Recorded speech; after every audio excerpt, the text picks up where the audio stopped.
Hey everybody, welcome to the Facerocker Podcast, episode 41. I am co-host Des Dolly, and this is Ben Waller. Hey Ben Waller, how you doing? Good, man. What are you doing here? Freddie and Matt aren't here, so now I'm here. And I'm very gracious for that. That's very precise. Where's Matt and Freddie? Where are they? VHS Season 3, I believe. Oh, that's right, Season 3, because you guys want that, so we're out doing it. Matt and Freddie are hunkered down in a bunker somewhere, making some rad video game action stuff that's going to be coming at you real soon. But until then, today's podcast, we got a couple of really rad dudes stopping by, Justin Johnson and Erik Beck, the Indie Moguls. Currently, the YouTube channel, The Indie Machines. The Indie Machines. You guys might remember them from Backyard Effects. They're the guys that taught us how to make, like DIY camera equipment and whatnot for super cheap. They get into all these really rad things today. They got a lot of projects going on. They're involved in the Robocop remake. They got a Kickstarter launching right now. It's live, I believe, already. It's up right now. It just went live today. So check out their Kickstarter. They get into all the details in just a second. We'll get into all that in a few. But before that, we should talk about websites. Well, I'm glad you brought that up because the show has a brand new sponsor, Squarespace.com, that helps you build your own website. Did you know this? No way. Yeah. It's incredible. Squarespace.com is the all-in-one platform that makes it fast and easy to create your own professional website, portfolio, and online store. Okay. Yes, but that's expensive, right? Building a website, I'm sure some people charge a lot of money, but not Squarespace. Here's the cool thing about Squarespace, and here's why we're happy to talk about Squarespace today. You can go to Squarespace, right? Having no prior knowledge of how to build a website, but you want one. You want a portfolio, you want an online store, you got some sweet swag you want to sell. You go to Squarespace, and it's as easy as dragging and dropping. They got pre-made templates for you to start with, and then they have over the phone and online tech support. They will literally hold your hand, and well, not literally. That'd be kind of cool though if they could hold your hand while you're building a website. I don't think you need that much help. They will figuratively hold your hand through the website creation process, and it's free. You don't have to pay a dime. There's no credit card required. You can build it all right here, right now, for nothing, and then, and only then, if you love it, and Ben, you decide you want to keep this really rad website that you just built, then you pay, all right? You get 10% off your first purchase if you use the promo code RocketJump. So we got you hooked up today. 10% off what, though? I mean, that's got to be like $30 a month. No, it's, believe it or not, Squarespace monthly fee is only $8, plus the discount on top of that. And they're going to kick in a free domain for the first year if you sign up today. Amazing. It's cheaper than a trip or two to Starbucks, you know? You can go build a website, a really rad site right now and get it hooked up. We're really proud to present Squarespace. We're very pleased that they're a sponsor of the podcast, and we think it's a really rad site that you guys should go check out. You know what else is a rad site? Netflix. Exactly. You knew we were going there, didn't you? This isn't the first time we brought up Netflix. Why don't you have Netflix? What are you waiting for? Ben, you have Netflix. Yeah. And what do? At work, we talk about all the shows we just watched on Netflix yesterday. Yeah. Because everything's on there. I wouldn't be friends with these guys if I couldn't talk about movies. Almost everything. I'm not going to bullshit you. Almost everything's on Netflix, right? But all the really good stuff is. They got the new season of Breaking Bad on there. Okay, but did they have Jean-Claude Van Damme movies? And Arnold Schwarzenegger movies. Okay, but what about Jet Li movies? And Sylvester Stallone movies. All the raddest of movies are on Netflix. And you want free stuff? We got free stuff. You go to netflix.com/RocketJump and you get free 30 days today. You can watch anything and everything you want. All the raddest of stuffs on Netflix. And you go get it right now, Ben. Right now? Yeah, well, yeah, of course, right now. Why would I say right now if I didn't mean right now? Let's get this podcast started so we can go watch Netflix. All right, let's get this podcast started. Go to netflix.com/RocketJump. One last quick thing. Do not forget to subscribe to the podcast on iTunes. Don't forget to check out our other show, To the Future. It's great, right? Oh, yeah. Dude, Logan and Ben are hilarious. Go check out To the Future. Subscribe on iTunes. Let's give it a go. Facerocker Podcast, episode 41. Without further ado, Justin Johnson and Erik Beck, the Indie Moguls. Alex, let's blow it up.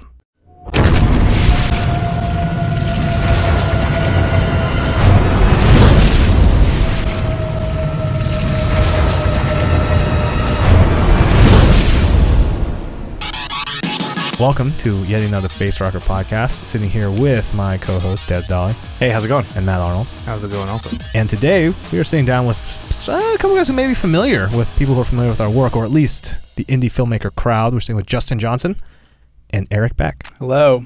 How's it going, guys? Good to be here. Great. Co-creators, Indie Mogul, and now you guys are running the Indie Machines YouTube channel. Is that correct? It is very correct, sir. Awesome. And actually, one of your do-it-yourself like fig rig tutorial was quite a hit with our crowd because remember. people have seen us running around with our steering wheel fig rig thing. It looks like a steering wheel. It's called the Manfrotto fig rig. It's a little bit ridiculously expensive, and you can get the exact same result with what turns out to be $30 of PVC pipe and some elbow grease. Yep. Some black tape. Yeah, some black tape. Some black tape. That's how you make everything look pro. Yeah, exactly. You guys ever actually go over that step as much as you should, which is just take some black matte spray paint. Oh. And then just you're done. All of a sudden, this thing is pro. It's PVC pipe. It's contracted. Batman's at that point. It becomes Batman's. It's tactical. It's tactical at that point. Yeah.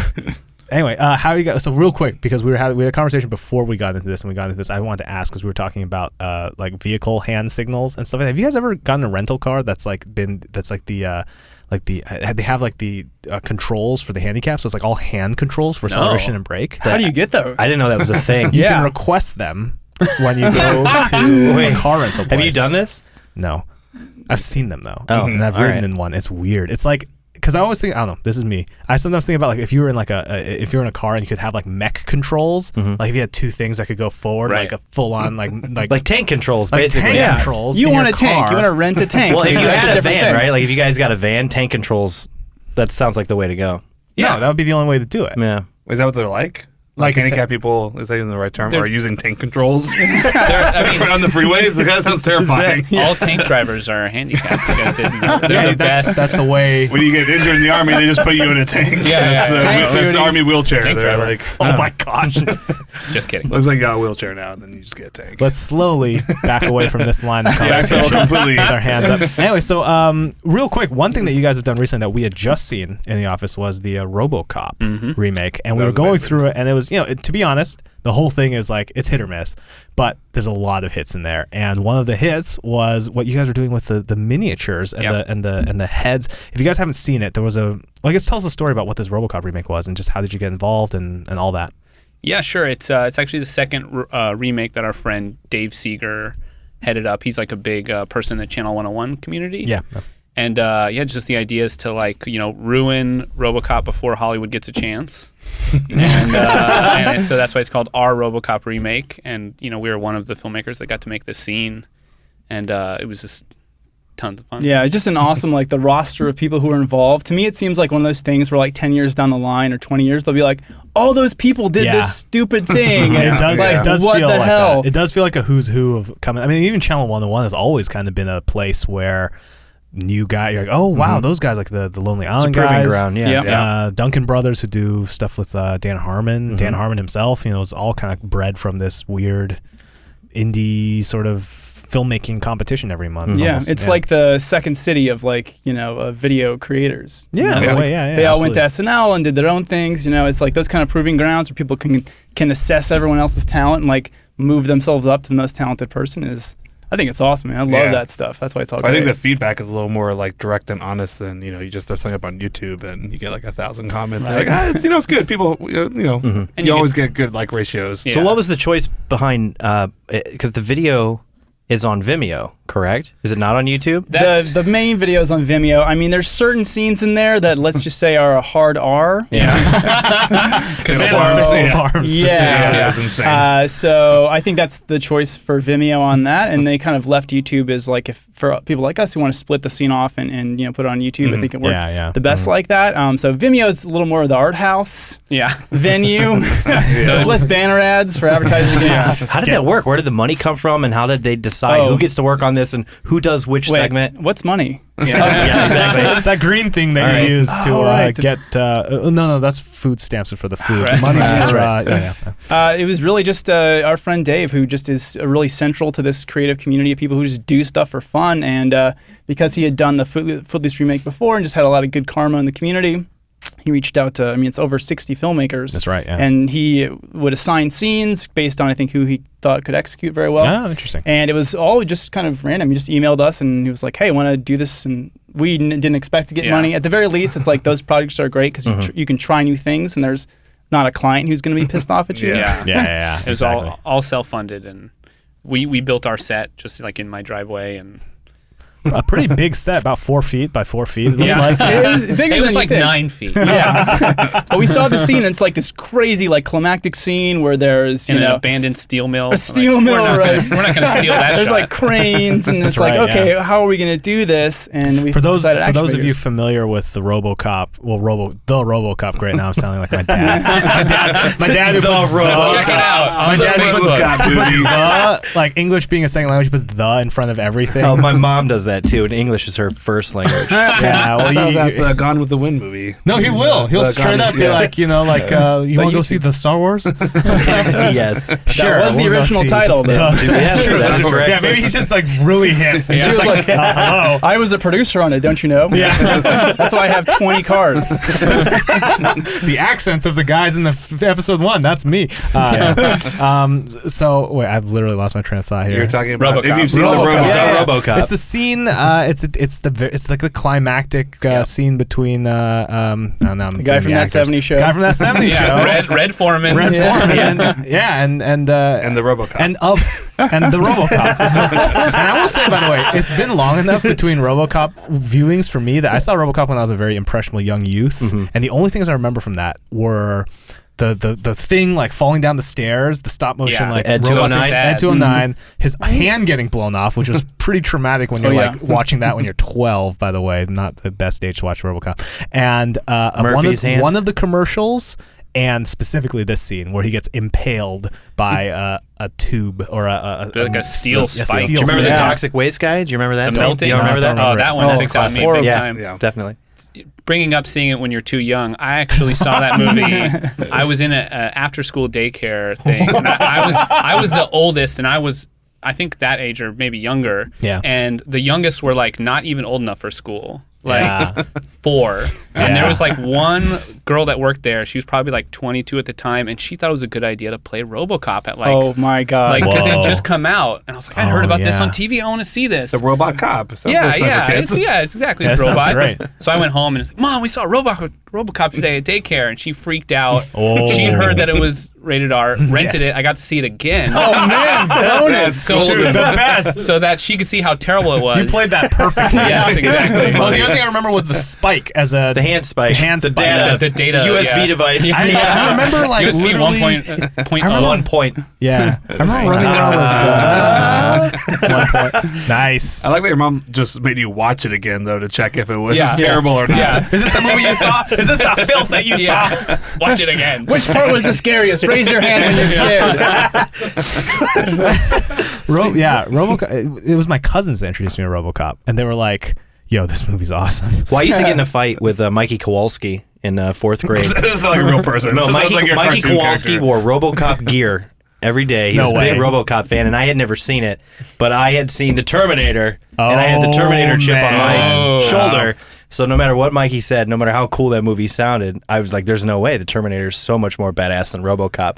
But I was always like, secretly like, "What is this movie? I don't know how to get my hands on this. That's It a sounds weird so thing cool." that kids do. They get really defensive about stuff they don't know anything Don't know about. anything about it. It's like RoboCop's better than Terminator. It's like, no, it's not. No, it's it's not. He's stupid and He's dumb. stupid. He can't No, travel through time. you're So wrong. forget it. RoboCop, like, why does he just get him shot in the face? Yeah. He just I get know. shot in the face. Come on, at any finish the point. armor. Yeah. Or also, when he gets stabbed, like, why did they keep certain parts of him human? Like, it just seems Like, seems unnecessary. remarkably Seems like inefficient. they could Yeah. have just built a robot. Yeah. Right? Yeah. And They not could add have. the cop part. These are all issues we tackled with our action figures. Yeah, we really thought it through. That's right. You guys did Internal organs. So you guys did a miniature version of that scene. We I think we maybe went a little overboard because it has musical and miniature. We yeah. started with musical. We're like, we'll make a musical. And so we brought on... thinking somehow maybe we could shoot it live action. I yeah, don't and know that what would be the hell our we were out. There's thinking. no way. So we brought in Mark Douglas and Todd Womack from Barely Political and Keep Awesome to do the song. And Doug. And Doug does the other awesome music for them. And so we started there, and we're like, this is going to be awesome. And then we had the action figure idea because it would have been literally impossible to produce in any kind of feasible way. Yeah. And so that was really, we were throwing a lot at the audience, but the technique was just so fun. And it really stood out to us because and Des, I remember like I was elbowing Des, I'm like, Des, you have to see this. This is really interesting. Oh, This yeah, it was effect is mind-blowing. fascinating. Where you guys took action figures, but then you head tracked real human heads onto the action figure. So it's this weird mix of like, you realize that the articulation that you get from the human face is more than enough. That's all you need. So that when you, even though the action figure is like totally stiff, it still looks way more animated than anything you expect. You probably even more so than if you're even moving the arms around, just because you have the facial expressions at a brisk 24 frames a second going around. How did that idea come around? Well, I think it was exactly what you said. We think, how can we shoot this on scale? But how, we knew it was already a musical because Mark had already like pretty much finished the song. And we're like, how are we going to convey this expression and emotion if we're going to shoot it in miniature? And we're like, people are just going to be looking at the heads, That's the key of it. And then we're like, maybe we could stop animate some of the action figures. And like, again, that's just way too long. Especially for free. We're doing this all for free. How long was it? Just like a weekend afternoon? We shot that in like a day and a half. All the scale stuff, and then all the green screen was a couple hours. Okay. But the editing, which I had to do, right? I mean, that's probably just an hour. Yeah. Week and a half. So you didn't go shot for shot off of the original A? We did a lot of that. Yeah. We have a side-by-side video on there, so you can see it. Because I think you can't remember the details of the scenes when you watch it back, and I think that really showcases we're really like doing as close as we could and helped make the whole process seamless. Action figures, For Robocop, it was fine because he's already like a plastic thing. Yeah, it's already. Robocop was perfect. He ain't moving anywhere. He's Robocop. I spent a little bit extra on the $70 like high detail Robocop action figure, and it was probably more detailed than the original. Oh, do you have? So you own that now? Yeah. Nice. It's a great action figure. You bought it just for the short, though. Yeah. Oh, yeah. I mean, it's a business expense, obviously. Yeah, write that right off. Yeah. Oh, yeah. Oh, definitely. Cool. That scene with the action figure was really interesting. That was what really stood out to us, was just that technique. It was just such a weird blend of like, clearly like someone holding a doll underneath lens and being like, okay, this is what they're saying, and all that, compared with the sort of green screen stuff where you have articulation. And anyway, it was a very good effect. I guess how do you find this? You just search Google Our Robocop Remake. Is that? You can go to our Indie Machines channel. It's YouTube, the Indie Machines. It's going to have a big playlist at the top. And I think it's ourrobocop.com, right? And that's where you can see ourrobocopremake.com. Mm-hmm. We're calling the technique face replace, and we haven't really seen it too many other places, but we're really thinking of doing more stuff with it because it seems cool. There. And what's kind of interesting too is because it's a lot of times I think you come up with the cool, weird stuff because of necessity, because of, okay, crap, we have this problem, how are we going to solve it? Like you would, I don't think any reasonable person would never be like, okay, here's how we're going to do it. It's always like, okay, this is what we have. How do we combine them? Oh man, we can't spend any money. What if we just try this? And you try it, and that's where experimentation comes from, is out of necessity, rather than it's never like divine insight. It's always just like, let's see if this works. And I'm like, oh wow, this does work. It would have been weird to write like a romantic comedy and be like, let's just do this action figures. People's faces on it. And that's a great idea. That can be step 2. Yeah, exactly. I almost wonder, I feel like you never would have come to, let's do musical with action figures, but because you were already locked into this musical idea, and you had to figure out how do we produce this on a budget. Wrote music for us, I assume, right? That's pretty, because I actually think it might work better in just like conversational back and forth. Mm-hmm. That'd be interesting, yeah. But that'd be a tough thing to tell a guy who's just written a song for you. Be like, we're doing action figures. Sorry, Mark. I spent $70 on this figure. I got this on Amazon. I don't know if you've seen it yet, but it's sick. Yeah. You guys normally keep like a running tally, right? So what's the DIY budget for that short? If you could give us a ballpark. Yeah, I think ballpark was probably like maybe $300. Wow. Less than the price of a new Xbox. Yeah. Because it was like a lot of styrofoam and spray paint. That was the whole set. It was just like in cardboard boxes. And probably black tape. Lots of black tape. That's awesome. Definitely. Cool. You guys, I can't speak for any of the other filmmakers, but I feel like you may have just spent less than anyone else, and your short stands above all, 60 some others. It was like 16 shorts or something. I think it was 16 shorts. 60. Well, then, they're not taking into account the thousands of dollars of their time. That's true. That's true. That's true. Where does that count? Hundreds of thousands. Let's not sell a short. Easily hundreds of thousands. We're probably the most family-friendly scene, I would say. Oh, yeah. Yeah. I showed my mom, and I didn't send her the full film. Sorry, everyone else. We actually went to the screening, and I took my dad. Oh, boy. If you've seen the Fatal Farm scene, I don't know how much we could talk about that, but there's just a lot of shooting dicks. Get into it. Yeah. Exploding dicks. Like good 30 of them. Yeah. Yeah. And then maybe and so I looked over at my dad when that scene was happening, and he's like a carpenter, total blue collar, never seen anything like that. And he was just like, what the I thought he might be laughing, but it was just utter shock. So I guess that's a good question, right? Let's bring the parents into this conversation. How are your folks doing? What do you think about all this YouTube madness? My parents have been like insanely supportive. I remember like when I was a kid, in third grade, I would just do these epic like battle doodles with like stick figures, and it would be like multiple pages. And in third grade, on the back of some piece of homework, I did this epic battle scene. There's like airplanes and stick figures are diving in, and the teacher wrote on the front in big red pen like, Justin should spend more time studying and less time drawing. And my parents put that on the fridge, like, this teacher's dumb. Like, do you not see which how is why sick this is? Exactly, which is probably why I got kicked out of a crappy college in Wisconsin for bad grades. But that all led to here, and so my parents have always been like super supportive and nice and all. Your parents just rolled with the punches. They saw that, they're like, he's not going to be a doctor. So. Have you seen these stick figure drawings, honey? Just stick with the arts. Yeah. And my dad's super supportive. I mean, he was in a lot of the early backyard effects. And, like, we built robots together, and we did the first documentary we worked on together was about me and my dad like riding cross country. So they're supportive. Cool. Yeah. I guess, but they still don't get it really. They don't. It's weird to explain it. The YouTube side of it. Yeah. They're like, oh, that's cute. Yeah. Like, yo, you're eating all right. And, staying fit. Yeah. Okay. Good. Yeah. Staying healthy. Okay, good. Yeah, no, that's exactly it. I mean, it's a weird thing to explain. We did a video contest that for a commercial that played once on TV, and that was like then they got it. Once it kind of transitioned to the traditional like, side of things. now you're a movie when it's director. in the box in front of the couch.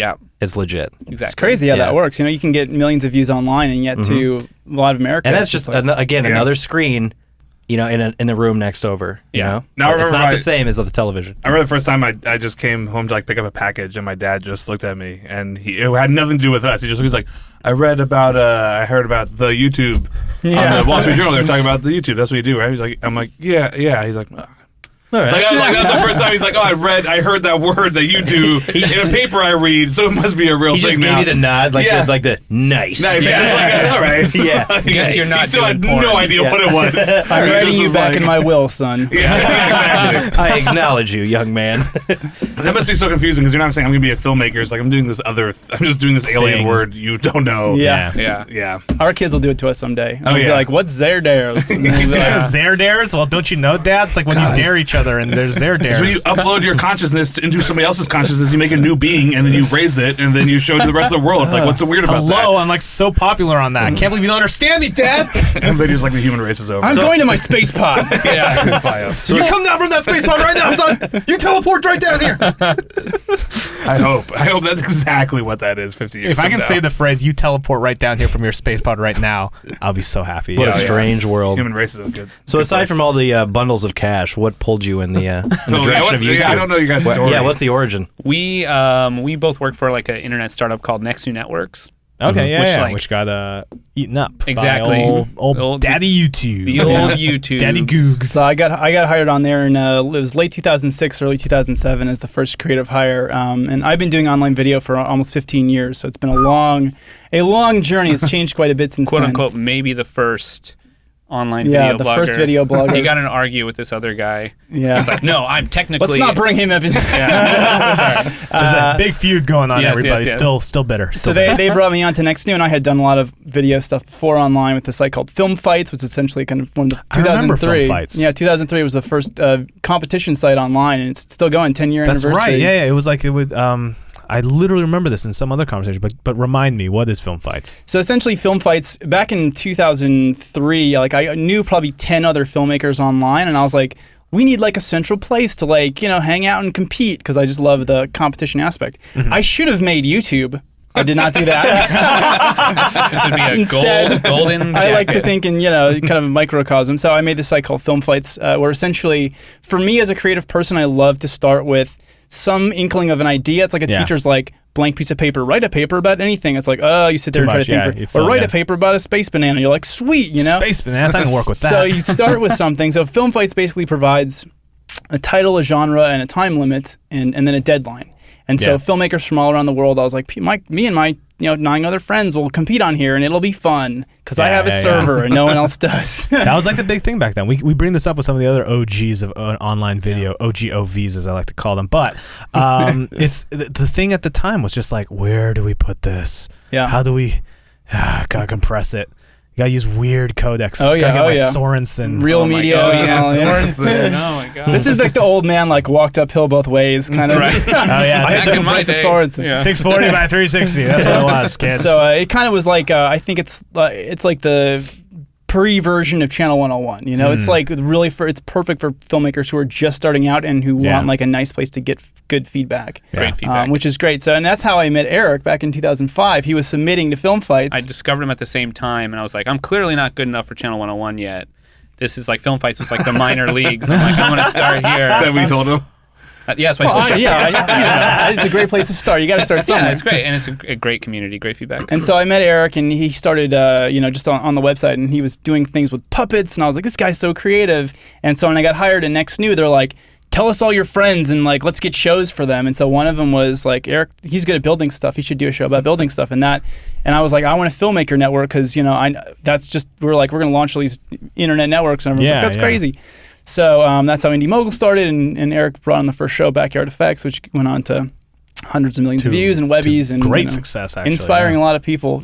Thankfully, it's the great success right before there was money in it. Just perfect. Good timing, everybody. It's all about timing. We should have built something in the terms of service of the site that like all these filmmakers that watched Indie Mogul, when they get successful, we get like 1% of their future earnings. Just a little bit of it. So Erik came on in really one of the first people in 2007, 2008, and went on. He was awesome. Everyone loved it. Indie Mogul was a huge thing. And that actually was, we worked at Google for a while, and it was great. We were there for 6 months. But at the end of the day, I really love the startup atmosphere because you have that kind of like, there's that risk. Like what you do makes a difference. And when a huge company like YouTube, Google, it's got amazing perks, and it was great opportunities. But for Erik and you were thinking of this in the middle of an employee massage while you were I was great about that. Yeah, I got plenty of massages.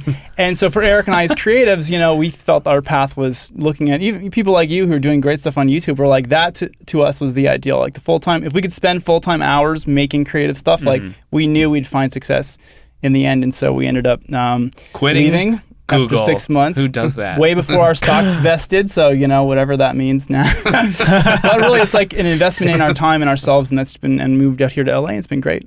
Yeah. When did you move to LA? 2 years ago. Yep. Awesome. So I mean, a lot of the so first of all, you touched upon something which actually I think is actually an entry point that is shared from a lot of people, at least our age at least, which is film contests and video contests as a way of like spurring you forward as like, because a lot of times I realize a lot of these contest site, even sort of pre-YouTube, it's like that's how you would get in. They would have a place where they would submit and they would host on their servers, so it had a place to put it, and so be like, okay, gotta just get this thing down to 50 megabytes. Oh yeah, 640 by 40, 50 megabytes, and upload it to this contest site. And I think we've probably, I mean, it sounds like you guys done your share of video contests.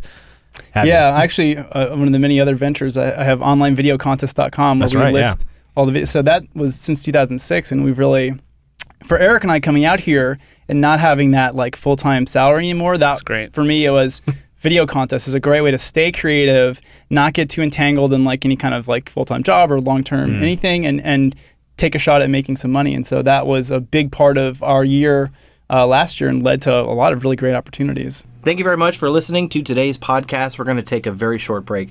I just want to take a moment to tell you about our brand new sponsor. Today's Facerocker Podcast is brought to you by Squarespace. Squarespace.com, the all-in-one platform that makes it fast and easy to create your own professional website and online portfolio. Take it from us. Building your own website is a huge pain in the butt.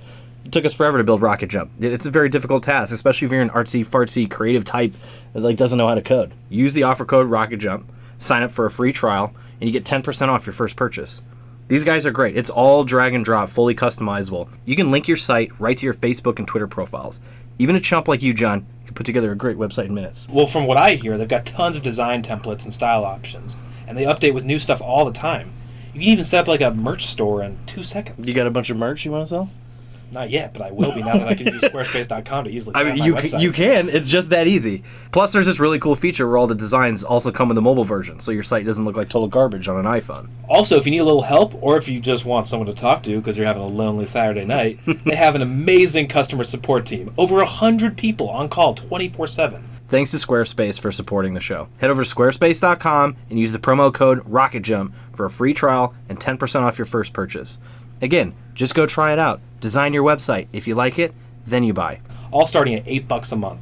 Don't even need a credit card to get started. Squarespace. It's everything you need to make a kick-ass website.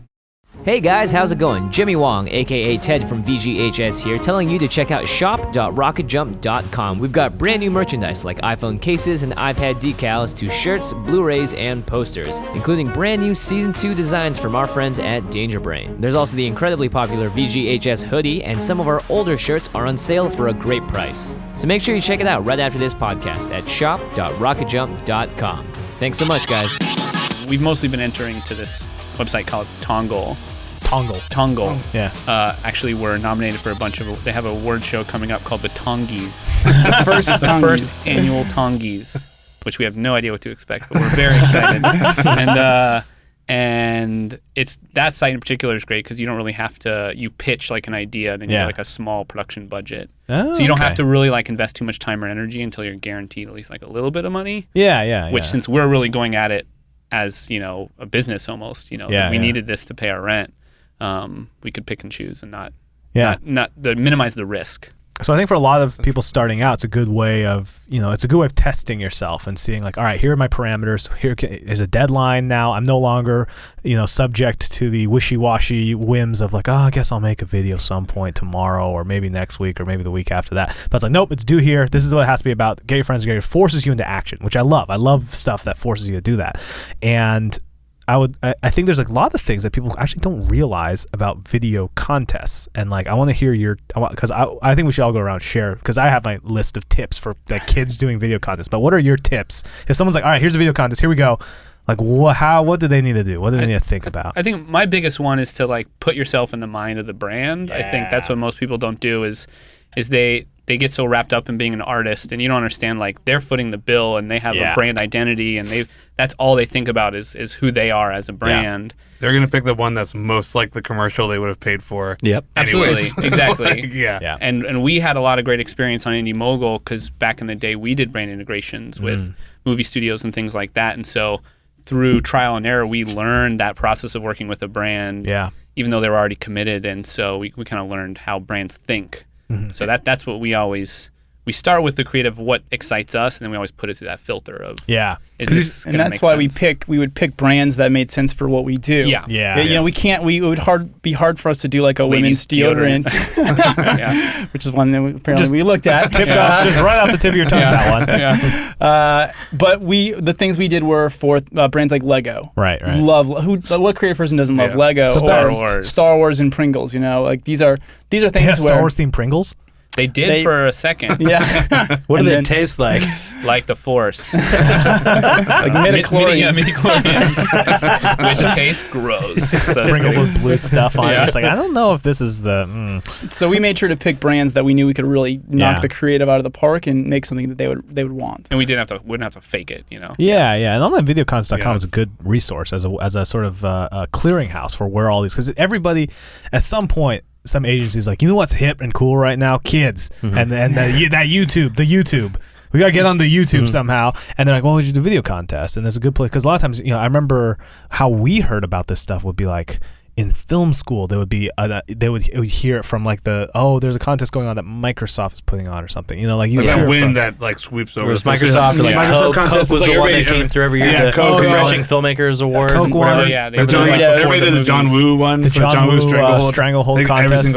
Every film. But the thing is, but you're right. The thing about contests is like I see a lot of the Doritos is now become like the big one. Right? The Super Bowl. It's the Super Bowl of online video content. Yes, exactly. And the thing about that one is you see all these ones online where it's like they get views and you're like, no, you're not gonna win that, dude. Like Doritos does not want to be associated with whatever horrible weird thing you're doing. Like clearly not. Like if you look at but that's good advice. It's like look at every other ad that company's put out and be like, all right, is this in line with it? What are the bullet points that they're trying to hit here? Yeah. And it's like, okay, they're kind of, it's like, who are they going for? Are they going for like 18 to 24-year-old dudes? Are they going for teenagers? Are they going for, like, get that in your head and then ideate around that. And it's like, you can see it as kind of like that's just being restrictive in my creativity and my artist, but like, no, you're trying to learn. Well, just don't do the contest then. Yeah, it's a commercial. Like, you're that's trying the to side of filmmaking. It's like you can go write a novel. Like at the end of the day, filmmaking always has right. It's art always, and commerce. It's art, commerce. It's always collaboration too. Like I don't care if Lars von Trier is the biggest auteur on the planet. It's like at the end of the day, there's still another dude shooting it, making that set occasionally. Like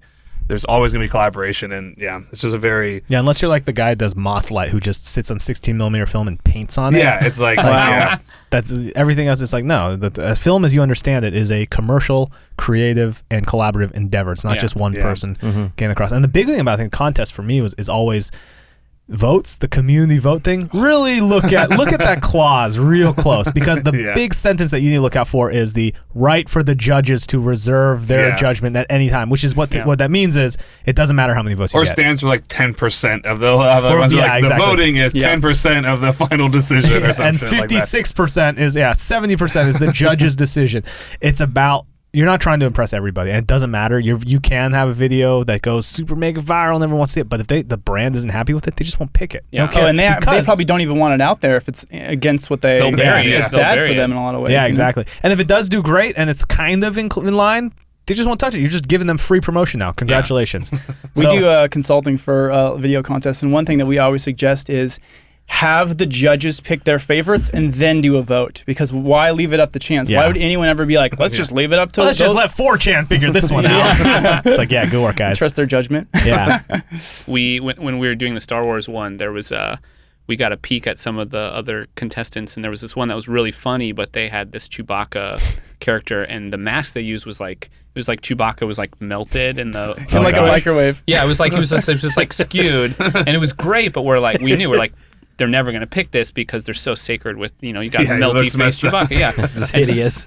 So we wrote it off as far as competition, and then when they did the final thing, they actually went back and reshot all the Chewbacca stuff with a better mask. Oh. And we're like, God, they're going to beat us. Like they got rid of melty face Chewbacca. Yeah, a lot of times, because at the end of the day, it's a tacit, it's not really a contest. It's a tacit sort of work for hire thing that's out there where the company's like, we want you guys to make us something that we can use, and we're not actually paying you, or we might pay you a little bit in exchange for some cool stuff, but there's an understanding here, right, guys? And the people who understand that are the ones who are able to do video contests. That's my advice for video contests. Oh yeah. It is like work for hire. That's exactly right. I love on the video contest whenever there's somebody who gets 100,000 views. There's always like the complainers. Oh, and they're always like, that person's popular. Yeah. So they have 100,000 views. And that's why they're going to win the contest. Very good there. It's such a weird thing to, and they're probably popular because they're good too. Is the other thing. Or not. In some cases, or not. Yes, that's true. We've seen a couple of or nots in our time. But at the end of the day, it doesn't matter because it's up to the brand. And some dude is sitting there being like, we can't show this to the CEO. He's just delete it. Yeah. Are all video contests branded though? No, not necessarily. No. Not necessarily. I think, but I think it's also like, for example, the one that I remember a lot was the Apple contest that they did. They did Remember they did like a 48-hour film contest thing for a bit when we were in school. So this would be like 2004. 6. No. Or was freshman year? No, freshman year for me at least. I remember they did it for 2 years, I think, 2 or 3 years. So it was like 2004, 5, and 6. And they partnered with Adobe, and you could get Final Cut. And it was like they went to all the film schools and do this. And what's funny about this one was, you looked at like the ones that were like very clearly there were guys who just like had pre-shot stuff and were trying to kind of shove it into the thing. Like I remember one in particular was like a guy had like a helicopter shot and like just they're just trying to stun you with production value, and it just doesn't work. But yeah, so it's one of those things where everyone tries to cheat it and everyone's gonna complain about it, but at the end of the day, it's up to the brand. It's up to the brand. So you guys have obviously tons and tons of tutorials for just about every aspect that you can come up with as far as filmmaking goes. And I know that we used them. Yeah. We've used them. Yes, we have. Definitely in college. Yeah, I know, especially, and also a lot of our audience too. Cites examples of stuff, and I've gotten tweeted pictures of people getting homemade figure rigs and stuff like that. Of all the things that you've created, and well, I guess I have multiple questions as down this sort of road, but I guess I'll start off with, what do you think is like the best first thing to make for any given, like I want to get into filmmaking and I want to get going to that and I don't have a lot of money? What's the best first thing to do? Build a camera. Yeah. You guys didn't see that episode? Yeah, I mean, I think the stabilizer stuff I think is probably the smartest. I mean, those are, any of the filmmaking rigs are always the cheapest. They're always like, you can use it on any shoot, and they're the ones that actually usually last. Like on BFX, we kind of had 2 or 3 builds. There was like the effect specific ones that were total one-time throwaway. Yeah. And even the props, you had to build them so cheap they would totally fall apart. Yeah. That's the dirty secret of BFX. Nothing lasts. And then there was like the gear, and so like the stabilizers. There's like that $14. Poor man's Steadicam. Yep. And then there was a dolly that we made with roller skate wheels and like PVC pipe that we used for years. On BFX, and it's just, it gets it. The camera moves smooth. It's like the audience is never going to see what's behind the camera. So yeah, exactly. It could be on a shopping cart on the edge of exactly. Yeah, we've done that. I've done the PVC one. VJHS season 2, despite all the money, literally had a shopping cart dolly shot. Oh, that's right. Basement. There is. That's great. I remember seeing one of your guys' video where Brandon had those like wheelie shoes. Yeah, the Heelys. I was like, or Heelys. The Heelys actually are not bad. Didn't you fall using those? I may have spent. You broke one of the cameras. We may have spent $1,000 to fix a camera. Yeah, I think pretty So maybe. I don't know about that though. I don't know if that's verified or there's no real evidence of that. As I heard, mere conjecture that I may have fell while trying to transition, running upstairs with wheels in my heels. But yeah, Heelys actually is a weird one. That's actually a pretty good one. That's just like a do-it-yourself. If you're on smooth concrete and you're and you're a super athlete who can probably be at the X Games, then go ahead. Come on, Matt. They're Heelys. The little 8-year-old girls are running around the malls getting chased by mall security. Yeah, that can't be that hard. $3,000 camera. Okay, well, maybe you should just use a cheaper camera next time. Maybe Sure, too. But Heelys are good, actually. And what's crazy, people don't realize is you can buy them online. They come in adult shoe sizes. Yeah. That's what I always wondered. Yeah. They do. They come in adult shoe sizes. Thank God. However, you as an adult will hate yourself if you walk in them for any longer than like 15 minutes. They are like, because they're almost like high heels in that the wheel puts your heel up, so you're kind of on your like balls of your feet, and you're kind of like clicking around, and you have to walk a little different because otherwise you'll just flip off and just So and it hurts, like your feet hurt. So they're anyway, not good shoes. They're not good shoes. They're great like quick camera platform type of things combined with additional stabilization in terms of like fig rig type of thing. So yeah, Heelys. But it has to be dead smooth out there. Right. At that point, you could use a lot of different things. Yeah. Even just anything else. Yeah. Anything else. Even just a tripod on wheels or a wheelchair. Wheelchair's a big one.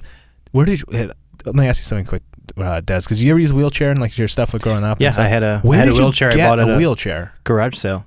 I would troll garage sales and get equipment. I got a bunch of used PVC to build a dolly from the tutorial you guys like had. It had like toilet water running through it. No, used PVC. Someone buys a bunch for a job and they cut it, so they got a bunch of leftover scraps. Ends. Yes. Okay. Yeah. It's full of just like water. Work lights. It's easy to get work lights like that. Oh, yeah. In fact, even we have a couple work lights in this bad boy right here. Classic clip-on. Yeah. I got that one. Actually, I remember that one was Robert Rodriguez's thing on El Mariachi. He said that he had like 3 clip-on work lights with photo flood bulbs.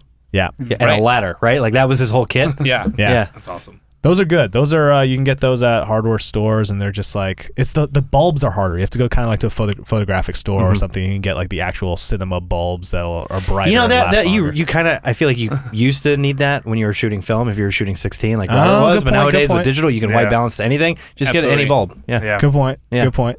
Have you guys heard about, because they phased out the incandescents? Can you still buy photo ones, or you can still buy incandescents? Specifically, I think you still can. Specialty versions. We were actually just talking about this. Well, to be fair, I was actually looking into this because there was a whole hubbub about they're gonna get rid of the incandescent bulb. Technically, the legislation was they're getting rid of incandescent bulbs below a certain efficiency rating, which means that incandescent bulbs are still around. Just they're better made now. That's it. So you can still get incandescent bulbs. There was a big hubbub about they're gonna get rid of our light bulb. It's like, no, it's gonna still. You can still get incandescent bulbs, but they are now just more efficient. Which at a certain point, by the way, which meant like almost every modern like incandescent bulb was pretty much at that efficiency level, or close to it. So it wasn't really that big of a burden. So yes, you still can. Okay. LED is actually kind of a new hip cool thing. Yeah. So we have light panels up here. There's other LED manufacturers and stuff like that, but that's an interesting one as well. Just in terms I got an LED light bulb. Finally. Oh, you did? I kickstarted like the Nano Leaf like 2 the years ago. Square thing. It finally came in. My girlfriend hates it. She's like, it looks white. It's like there's like a, and when we put it in, we turned it on. I gotta say, it was like we have like 3 lights to like light up the living room. Yeah. And this one, it just all the lights were off. I turned it on and like it was just like blasted the whole room. I like it. There's like nice even light, but it's not a nice, as orange. even blinding light in the middle of the room. I love it. Lighthouse. I like that. I was saying we should just get them. They look cool though. They're like origami looking like that. It's like little wood, kind of cardboard. Yeah, it's kind of weird. But I guess now LED light bulbs is like the big thing. If you go to like Osh or whatever, they it sell is. They're It's like the hip $35. cool. It's the hip cool thing. I think it'll replace compact fluorescence. It's a light bulb podcast. Welcome back to Light Bulb Chat. Light bulb chat, right? Yeah. Call in. Tell us about your incandescents. Bulb Bros. Yeah, it's like Bulb Bros. I just love all the crazy DIY like ways of making movies, and Eric and I actually working on this awesome documentary. Oh, that's right. Yeah. You guys, speaking of DIY stuff, we saw a trailer of this. Yeah. Tell us about. So it's coming up. I think by the time this comes out, the Kickstarter will be live, so we'll have the link plastered all over this. But you guys are doing a documentary on what appears to be like a dude who like amazing DIY. The definition of do it yourself. Yeah, right. It's literally just one guy he makes like Michael Bay style movies, like 40-minute epic blockbuster films Style. completely alone. It's amazing. The idea, anyway. He calls them internet art films because they really are like they're like art. They're like modern art. He essentially makes these blockbuster films. It's car chases, it's sci-fi films, it's westerns, and he plays literally every part, sometimes in split screen, and the rest of the characters are action figures. Voiced by him. Voiced by or him. it's him with a mask. And so he submitted Or a combination. He submitted to Indie Mogul years ago, and Eric and I saw it. And But you have to say how. He mailed a data DVD Whoa. to the legal department of Next Network. it was the best. It was the coolest thing. DVD? Yeah. That's great. So when we got it to play and saw this, After hours of trying to get it to play. we saw this epic the science fiction movie he made, and for Eric and I, is like coming from the DIY world back then at Indie Mogul, we're like, this guy what he's doing is amazing. Like I'm in awe of what he does because he writes scripts that he has no business making. Like they're impossible. Yeah. I would look at that script and be like, car chases, like just like Eric and I with the Robocop thing. It's like this is impossible, And I think in some ways he inspired us with the action figures. We're like, how can we do this? Action figures, And for him, that's the biggest thing is inspiring people.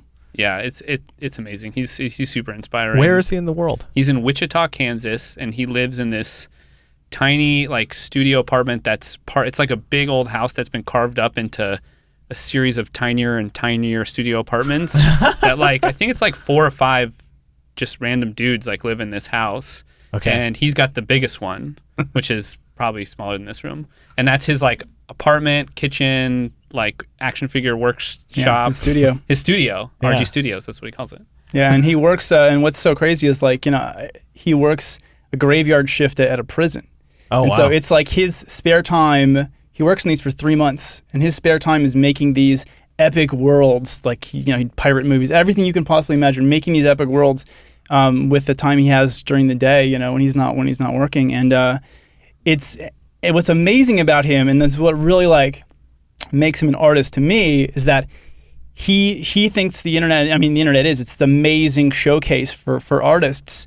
And part of the reason the title is Double Digits is I asked him what his definition of success was, and he told me double digits. If he gets more than 9 views on a video, it's a success. He made it. Hearing that coming from, like if we don't get 10,000 on a video, I'm like, why do we waste our time? Yeah. This guy works 3 months on these epic 40-minute movies, and if he gets 10 views, he's like, great.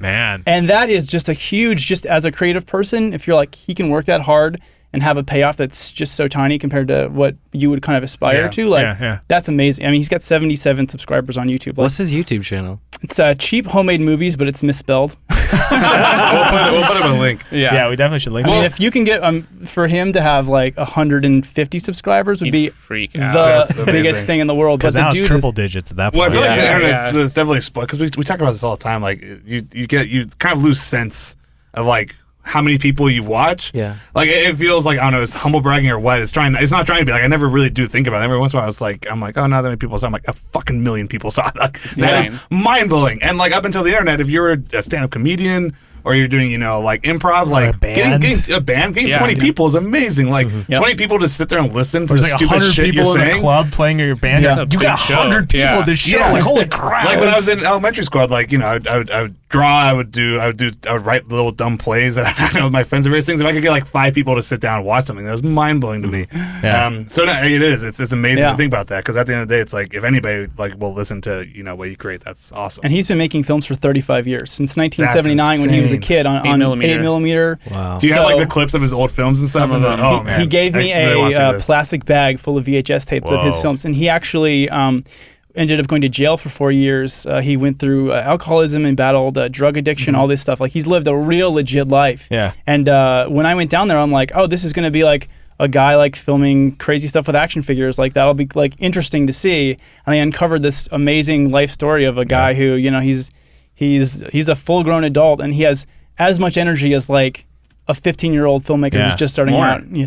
And that's what was so compelling to me about him, and I never dreamed I would find this story, and it's just awesome. That sounds awesome. And so like any good documentary is about that. It's finding that and being able to sit with it. So tell me about that process and so far, sort of what you've gone, what you're looking for the, because you guys are looking at crowdfunding and things like that. When's it gonna come out? What's the thought? What are the thoughts? What was the process? Where have you been? How far have you gone with it? Yeah, I went out the first time 2 years ago for a week and had no idea what to expect. I'm when our creative team here, Eric's like the pre-production guy, and I'm like more the post-production guy, which means I'm terrible at pre-production. So I'm like, I'm just gonna get on to Kansas and like hang out with this dude, Marissa, my wife, and I'm like, is that cool? And she's like, okay, whatever. And so it was very, very lucky, because he was super open with his life from day one, hour one. He told me his whole life story, and it was just like, that's what you need for this kind of thing. And so over the course of that week, I filmed him creating a movie called Ace Thunder Ace, which is essentially his. He's got the best title. That's great. It's essentially him as like a secret agent. He's got a whole James Bond opening sequence and everything, and it's all like this crazy like green screen. He shoots on this camera. Remember those old like cameras that would shoot to DVDs? The mini DVD. Oh, yeah. the little mini DVDs. He's rocking that in this ancient computer. How could he still find mini DVDs? That's a great question. Are they rewritable? Oh yeah, dude, they're DVD But even then they RWs, deteriorate. but Yeah. it's optical. I feel like he just bought a crap load. Right, Still yeah. just has Invested it. in it. Yeah. So I followed his candy process corn. over this week, where he's like building models, and he's we were under a bridge with 50-mile-an-hour wind gusts, and he's literally duct taping his superhero costume, a secret agent costume, to himself, and it was just amazing moment. So after that, I'm like, this is a feature. Like, this guy is compelling. And so the next time Erik and I went out and really got more of his backstory. But what we're planning for the Kickstarter is we want to go back in April, and he hasn't had a screening of any of his films for 25 years. And so we're trying to raise the money to rent a theater in Wichita. It's essentially like the ArcLight Of Wichita, Kansas. It's a really cool theater. Yeah. It's a 91-seat theater, and so we're renting it out Double digits, baby. to show his Double that's digit good. seats. To show his latest film, a superhero film called The Masked Man. Dude, that's awesome. I'm gonna cry just thinking about this. This is like incredible. His normal That sounds like amazing. viewing, he calls it his red carpet moment. He has these great names for it, like every part of his Of process. the process. Yeah. Because you've been doing it for so long. Absolutely. Yeah. And so his red carpet moment is he goes and like he makes popcorn and he just watches it by himself. Really? He's got a God. projector in his Oh, backyard. yeah, he's got a little projector he in the sits in his backyard. lawn chair. And I hope that's going to be the last shot of our film, because it's like, Oh, yeah. Spoilers. we would love to have like this just big, huge moment for him, after 25 years of obscurity. And then at the end of the day, like, I want him to end on his own terms. you know? Yeah. Well, let me That's ask you this then, because you've spent some time with him then. What, in your estimation, what is at the core here? What's driving him to do this? What is that element that causes him to go and devote so much time to this? Yeah, I think we're still figuring I'm some sure. of it out. To be fair, that is like, the what's the documentary. meaning of his life? Well, donate to the Kickstarter and find out. Exactly. But just from what you've seen so far, like what do you think? Or where do you? We've sort of toyed with a couple ideas. I think one of them is that he had a very tough passed. His mom. He's the youngest of like 5 or 6 kids, and his mom actually died like birthing him, and so he never knew his parents, and then. He had a very unpredictable life, so we think maybe it's something about this is how he sort of has some sense of control. Oh, interesting. Like he didn't have a lot of control in his world in life, he creates his own worlds. Interesting. And that kind of tripped me out because I was like, maybe that's why I make movies. This is crazy. Because you have the opportunity to really explore the sort of meta idea of what filmmaking is and this world creation and this ideation in a physical way. So I think you guys have a really, really solid documentary subject. Hopefully. That sounds incredible. What's the title? Double digits. That's right. He's been saying it like 20 times. And what's the plan for the Kickstarter? So for the Kickstarter, when it's live, which is now, Right now, because we're in the future. Totally contradict ourselves. We're looking at raising between 10 and 15 grand. I think that would cover going out there and having this amazing moment for him. And so, that's the plan, and maybe take us into some post-production. But really, we've been doing this super scrappy. Like, first time it was just me and a cameraman. Second time it was me, a cameraman, and Erik. So it's just like, there's not a crew. It's about as cheap as could be. I ask friends to borrow money, and that's about how I got out there. And we've thought about like asking for more, but I think this is such a simple film to make, and it's all about the story. That I think we want to kind of keep it simple for now, and then rather than kind of asking like this big buy or even going for private funding and sort of giving some ownership away, we know we can do it ourselves. Yeah. So assuming it's great, the definition of it, for sure. Then we also have a much stronger position if we want to sell it later. Absolutely. Mm-hmm. Well, I think we're definitely going to be supporting this when it goes out. You guys that's inspiring. That's out there watching, listening to this, these guys have helped you out in the past. Now it's your turn to give back. They helped us out. Here's your turn to give back. Double digits. The Kickstarter is live. We're going to be linking to it in annotation and down there. So it's, again, you've heard it. The documentary sounds fantastic. It sounds like a real exploration of filmmaking, of everything that we do and why we do it. And I think that, these guys. They've helped us all out. So head on over there. You guys can also check out their Robocop short. It's on your site and over at the Indie Machines channel. Indie Machines channel on YouTube. And thanks so much, Justin, Erik, for stopping by. We had a present and a parting. Oh, no way. So we know you guys are into Monster Chaos. We're not sponsored by these guys at all, but Steez. We have been rocking these on set since we moved to LA 2 years ago, and we love that they're all natural. Whatever, like I said, split this one. Yeah. By the time this airs, we'll be sponsored by them. Yeah, so I would love that. Give us like the dregs of Steez Organic Energy Super Fruit. Justin actually, through his online video contest, they did like a video contest, and so rather than being paid, Justin asked to be paid in product. No way! So $500 of Steez. Boxes and boxes of Steez. That's awesome. So is it like good? Is that what this really is? good. Like, we love it. And it doesn't like make you feel awful. No, it gives you a lot of the same energy we think, but like it's not as harsh, I guess. But this is like our not that harsh edge. Yeah, it's our essential like set drink. And then we have all these ridiculous jokes about it. Jesus Christ. Take it easy. Well, cheers, guys. Cheers Thanks so for the much. gift. Thanks for coming out. Justin and Erik of Mogul Indie Machines. Check out their Kickstarter for Double Digits. Support their Kickstarter for Double Digits because we certainly will be. But until next time, everybody, thank you guys for stopping by. Des, Dolly, Matt, Arnold, and Freddie Wong here. Gotta say Benji. I know. I wanted you guys to chime in. Well, that is goodbye. awesome. We are goodbye. Benji, It was a Dolly, pleasure to have you guys our here. producer in the corner. And, of course, Alex Reeves, Plum Blue Studios, mixing the sound. Thank you, everybody, for listening, and we'll see you next time. Bye, Steez. Thank you. We'll Steez you next time.